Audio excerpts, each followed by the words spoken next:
How you doing? Welcome to Mostly Arsenal. I'm Keith, but you can call me Yatesy, as that's what my mates call me. It's been a while since I've done this, to be honest. There's not been much to talk about other than transfer window and what with the longest layoff between games I can ever remember. I've not really had a lot to talk about, but what I want to talk about tonight is sporting legends, or more specifically what it takes to be regarded as a sporting legend. Now I'm going to break it down into two categories. The first one is international sporting legends, which is about as straightforward as anything could possibly be. And then I'm going to move on to what it takes to be regarded as a football club legend, specifically an Arsenal football club legend. That's not as cut and dried as the first category. So we'll crack on with that in a bit. Before I get into it though, don't forget to like the video, subscribe to the channel, and hit the old notification bell. That would be very, very nice.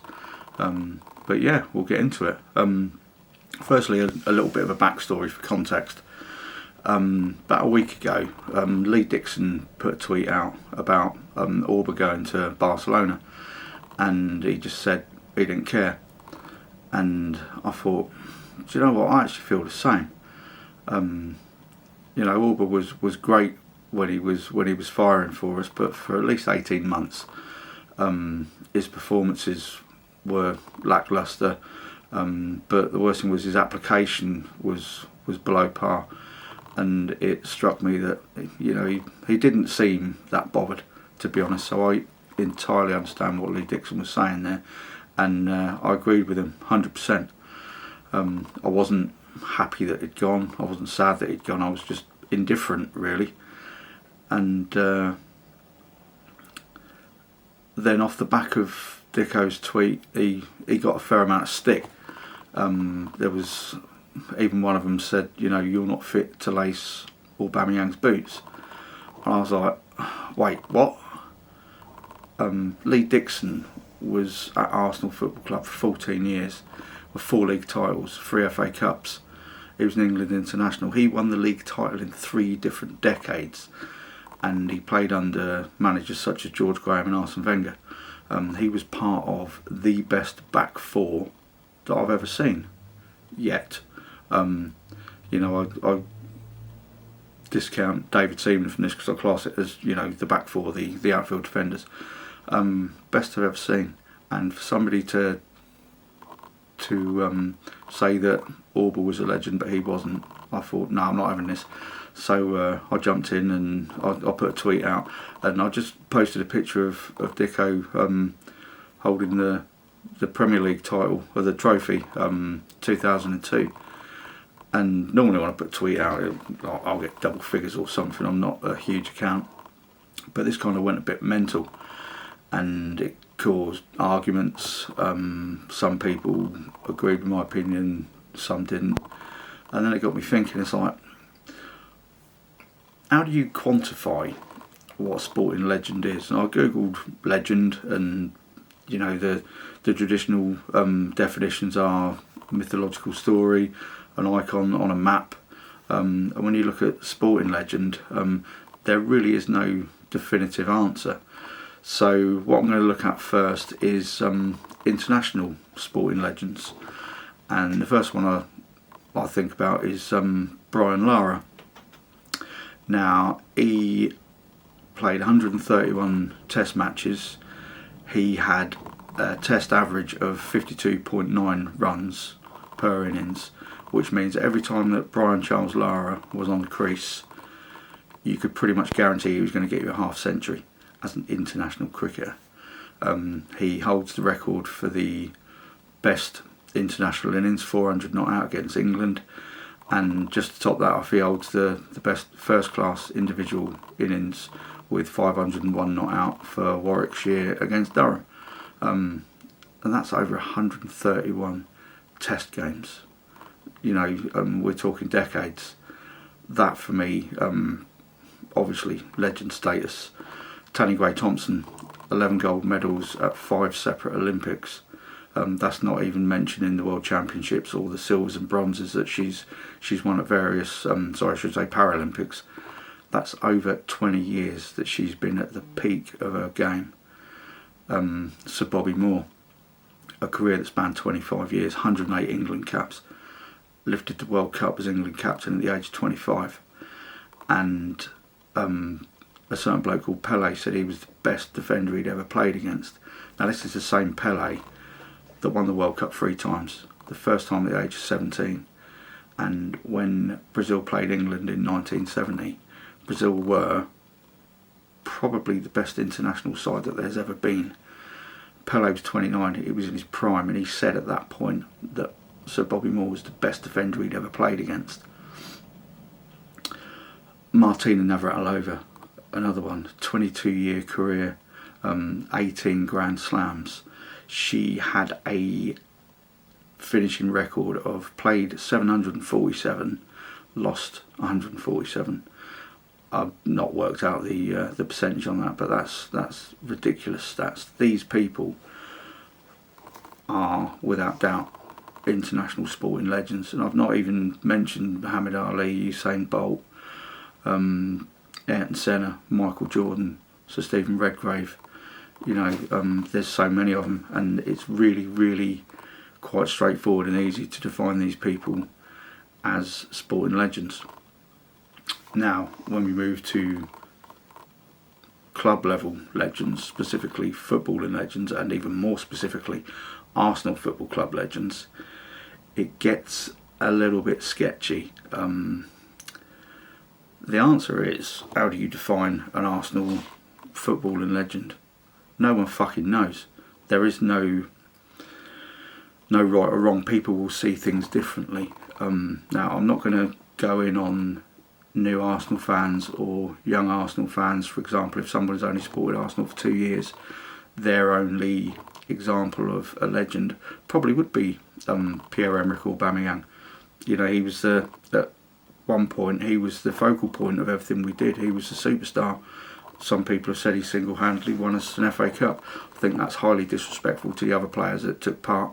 But he scored the 2 goals in the semi, 2 goals in the final, and then went on to score an absolute pearler against Liverpool in the Community Shield. I get it, but what I aim to do tonight is to explain to those who think someone like Pierre-Emerick Aubameyang is an Arsenal legend. I'm going to explain to you why I believe that you're wrong and why I disagree with you. There are certain categories that need to be fulfilled to be classed as an Arsenal legend. Those categories are longevity, achievement, conduct and loyalty, how it ended, moments of magic that can put you into legend status, one club careers, and there's not many one club players left around. It's becoming much more of a it's a rarity now, let's be honest about it, whereas you go back a few decades and it did happen a lot more. And you also need to look at the fact that maybe to be classed as a legend it has to be time past, maybe not playing anymore, maybe you're going to be mentioned 100 years from now. Actually, briefly going back to the international legends that I mentioned just now, the things that the categories that they tick off for me are longevity, achievements, conduct, and the one thing that they've all got that nobody can take away is they transcended their particular sport. Talking to my missus last night, she's got literally no interest in motorsport whatsoever. I was talking to her about legends and what she thought about how you become a legend, and she said Ayrton Senna. Now, like I say, she's got no interest or experience of motorsport, but she's aware of him. He transcended the sport, he became a household name. And it seems like it can only really be in a field of some sort of entertainment where you can be classed as a legend. You couldn't call like Mother Teresa or the Queen legends, because it seems almost like it's almost disparaging to them for the things that they've done throughout their lives. Anyway, I just wanted to chuck that bit in. But going back to Arsenal legends, Right, so if we look at longevity, you've got David O'Leary.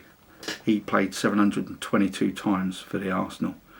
And then, I'm not going to name everybody in the list, but like I said, David O'Leary, Tony Adams, Georgie Armstrong, Lee Dixon, Nigel Winterburn, David Seaman, Pat Rice, all played in excess of 500 times for Arsenal. Then you've got achievement. Achievement means success. The Invincibles, 70-71 double winning team, the 88-89 title winning team, with It's Up for Grabs. These people, they are legends. They go down in legend because of what they have achieved. Conduct and loyalty, again, Pat Rice, David Rocastle, Dennis Bergkamp, Ian Wright. Pat Rice was the one that coined the phrase, remember who you are, what you are and who you represent. He was the one who came up with that. He said that to David Rocastle when Rocky was coming through the ranks. These people, they've shown nothing but loyalty to our football club, and they've always conducted themselves in the correct manner. How it ended. Robin van Persie, Alexis Sanchez, Ozil, Aubameyang, Cesc Fabregas. Now, when Cesc Fabregas left for Barcelona, I didn't have a problem with that, to be honest. That was his team. It was always going to happen. He didn't have a lot to do with the Spain players chucking the shirt over his shoulders when they were doing the World Cup procession.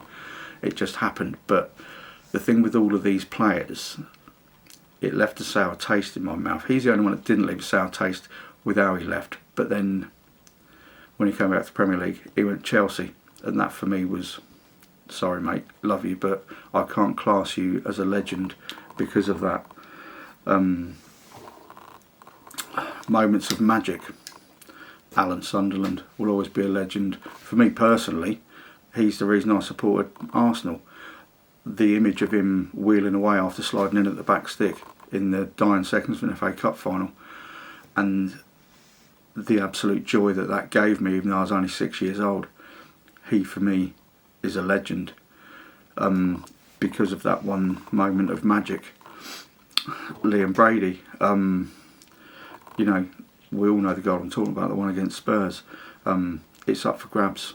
Michael Thomas, it's folklore, it's legend stuff, and everyone else who was part of that team in 88-89, because we weren't given a chance, and the entire world probably wanted Liverpool to win because of what had recently happened at Hillsborough, and I get that entirely. But that team is legendary, absolutely legendary. Then you look at players who have been one club players. Tony Adams, Mr. Arsenal. Look at AC Milan, Paolo Maldini, Franco Baresi, who is to this day possibly my favourite defender of all time. If you put the Arsenal lads aside, and an entire career spent at one club. And then talking of players who've spent their entire career at one club, Saeed Altinordu. That's it, Saeed Altinordu. If you haven't heard of him, you're about to. He spent 27 years at the same club, played 847 times for him. That club is called Altinordu. They're a Turkish side, and he loved that club so fucking much he actually changed his surname to Altinordu just to show how much he loved that club. You ask anybody that supports Altinordu, they will tell you how much of a legend he is. I'd never heard of him until about an hour ago. I'm fairly certain none of you lot watching this will have heard of him, but that is legendary. It really, really is absolutely legendary that he did that. Then you look at time past. It's very difficult to say anyone playing right now is a legend, other than perhaps Cristiano Ronaldo, Lionel Messi, and they will be remembered 100 years from now. Players who are playing now, aside from those two who have battled it out for the Ballon d'Or for 15 seasons at least, they can't really be mentioned as legends, but those who have passed, those that we still talk about, even though their time is done, that is what makes them legends. And it needs to be that their legacy is a good legacy. Now, like I said, I'm not going to sit here and call out newer or younger fans, because their perspective, the context that they're looking at is different to the context that I'm looking at. But maybe what they should do is do what the rest of us have done. I've educated myself on Arsenal teams from the past that I wasn't around to witness. You know, read about Sir Herbert Chapman, read about the double winning team of 70-71, find some footage, watch the cup final with everything that went on in that cup final, watch footage of the 79 cup final, watch footage of Anfield 89, watch footage of the Invincibles, watch footage of our recent FA Cup wins. If you are that new to it, then you'll get a fuller understanding of what crusty old fuckers like me are talking about. Like I said, I'm not going in on you because your perspective is entirely different to mine, but I stand by 100% what I said. Lee Dixon is an Arsenal legend. Pierre-Emerick Aubameyang is not. I'm going to leave it there. Slightly gentle rant, but it's good to see you all again, and keep watching, be good, and I'll catch you next time.